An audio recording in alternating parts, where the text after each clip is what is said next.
Je vais vous parler peut-être de la coopération que nous menons avec la communauté de Santa Catarina au Cap-Vert, l'île de Santiago. Coopération plus précisément sur l'eau et l'assainissement. Un projet que nous menons, que nous avons engagé en 2008. Nous avons formalisé en 2010 une déclaration d'intention avec divers points et notamment de manière prioritaire les questions de l'eau et l'assainissement. Suite à quoi, comme nous avions décidé de démarrer par ce projet-là, de rédiger un protocole plus précis sur qui seraient les parties prenantes de ce projet-là, sachant que nous sommes donc plusieurs partenaires et donc c'est ce qui a permis aussi la réussite de ce projet qui est en cours, donc le concours de l'AFD et également de l'agence de l'eau Picardie-Artois, donc qui nous qui nous accompagne dans ce projet-là, mais aussi qui nous finance. Donc ça c'est un argument aussi qui nous permet justement de réussir ce projet-là et je dirais de le faire aussi accepter par les Amiénois. En fait, la démarche a été la suivante. C'est d'abord l'association qui nous a abordés au sein donc, de la collectivité pour qu'on puisse mener des coopérations. Suite à quoi, comme on a décidé de travailler en priorité sur le l'assainissement, ça nous est venu assez vite en fait l'idée de contacter l'agence de l'eau Picardie-Artois, qui est quand même basée, qui n'est pas très loin de chez nous, donc la proximité fait que ça a été assez logique.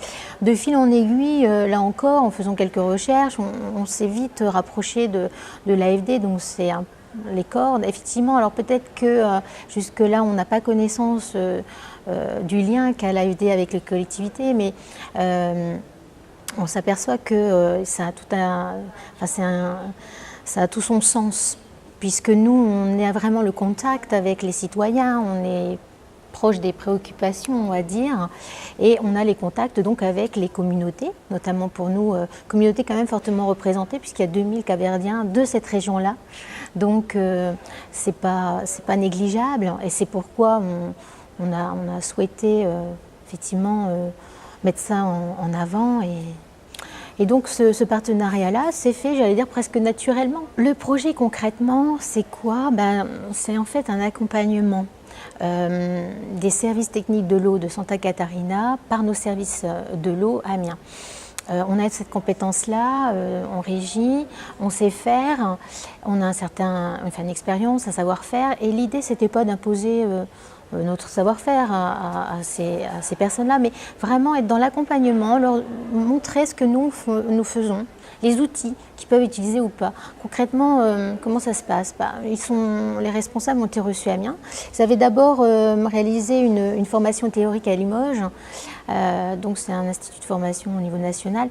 Et puis nous, à Amiens, on a voulu être différents et complémentaires. Et donc on a mis les choses en œuvre de manière très pragmatique, pratique. Donc évidemment, on leur a fait un planning sur la semaine.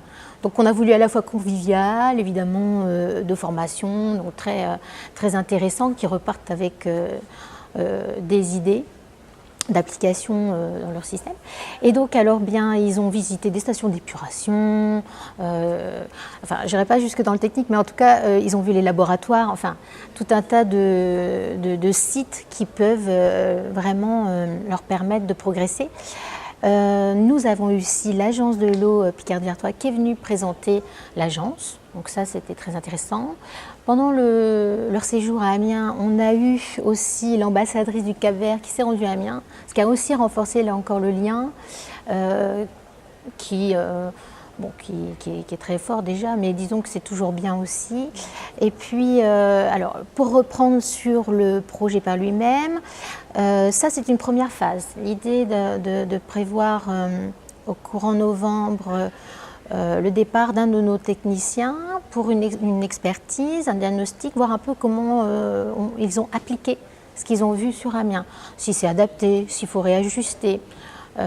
Et donc, suite à quoi, une deuxième tranche de formation aura lieu au printemps 2015.